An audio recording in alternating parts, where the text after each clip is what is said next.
नमस्ते दोस्तों, कैसे हैं सभी लोग। आशा करती हूँ अच्छे होंगे। पहलगाम अटैक के बाद पाकिस्तानी कलाकारों पर भारत में काम करने पर रोक लग चुकी है। लेकिन यहाँ हम एक पुरानी हीरोइन के बारे में बात कर रहे हैं जिसने ऋषि कपूर के साथ अपने करियर की शुरुआत की थी। लेकिन वो अपनी एक्टिंग से ज़्यादा निजी ज़िंदगी के लिए काफ़ी मशहूर भी रही हैं और उन्होंने एक या दो नहीं बल्कि 4 शादियाँ भी की हैं। दरअसल हम जिस शख्स की बात करें वो कोई और नहीं बल्कि जेबा बख्तियार हैं।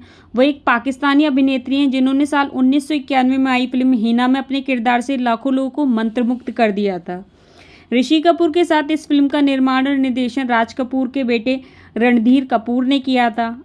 अपने इस अभिनय से वो जल्द ही प्रसिद्धि की ओर बढ़ गईं और प्रशंसकों की पसंदीदा भी बन गई थी। हालांकि उनका बॉलीवुड करियर ज़्यादा लंबा नहीं चला। जेबा ने कुछ और हिंदी फिल्में की लेकिन वो बहुत सफल नहीं रहीं और आखिरकार वो पाकिस्तान लौट गईं।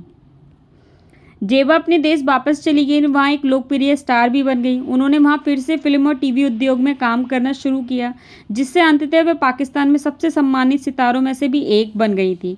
जेबा के सफल करियर के अलावा ये उनकी निजी जिंदगी थी जिसने सुर्खियाँ भी बटोरी थी। जेबा का जन्म क्वेटा में हुआ था और वो पाकिस्तान के पूर्व अटॉर्नी जनरल यादरा बख्तियार की बेटी भी हैं। उनका पालन पोषण क्वेटा में हुआ और बाद में वो कराची चली गई, जहाँ से उनके अभिनय करियर की शुरुआत हुई थी। जेबा की शादीशुदा लाइफ में काफ़ी हलचल रही है और उन्हें एक दो नहीं बल्कि 4 बार शादी की है। सबसे पहले उन्होंने 1982 में क्वेटा के सलमान वालियानी से शादी की थी। उनसे उनकी एक बेटी भी है, लेकिन उनका रिश्ता ज़्यादा दिनों तक नहीं चला और आखिरकार उनका तलाक हो गया था।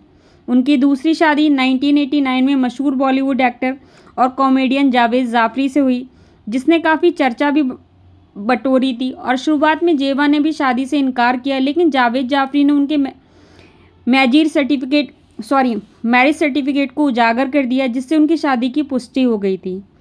उनकी शादी भी ज़्यादा दिन तक नहीं चली और 1 साल के भीतर ही तलाक हो गया था। वहीं साल 1993 में पाकिस्तानी अभिनेत्री ने तीसरी बार मशहूर सिंगर अदनान सामी से शादी की, जो अब भारतीय नागरिक बन चुके हैं। उनके मिलन ने भी काफ़ी सुर्खियां बटोरी थी और इस जोड़े ने सरगम नामक पाकिस्तानी फिल्म में भी साथ काम किया था। लेकिन 1997 में उनका रिश्ता तलाक में बदल गया। उनका एक बेटा अजान सामी खान था, जो अब खुद एक मशहूर हस्ती भी है। अलग होने के बाद दोनों माता पिता ने कस्टडी के लिए लड़ाई लड़ी। आखिरकार को पेरेंटिंग करने के लिए सहमत हुए। अजान अब शादीशुदा है और उसके बच्चे भी हैं, जिससे जेबा एक दादी बन गई हैं। आखिरकार 2008 में जेबा ने सोहेल खान लेगारी से शादी कर ली, जो उनकी चौथी शादी थी। सोहेल और जेबा अब खुशहाल शादीशुदा ज़िंदगी जी रहे हैं। उनका यही रिश्ता लंबे वक्त से जारी है और उम्मीद है आगे भी रहेगा। आज जेबा बख्तियार पाकिस्तानी टेलीविज़न में अभिनय करना जारी रखती हैं और अपनी पेशेवर ज़िंदगी और दादी के तौर पर परिवार के साथ समय बिताने का आनंद उठा रही हैं। Thanks for watching. Bye bye.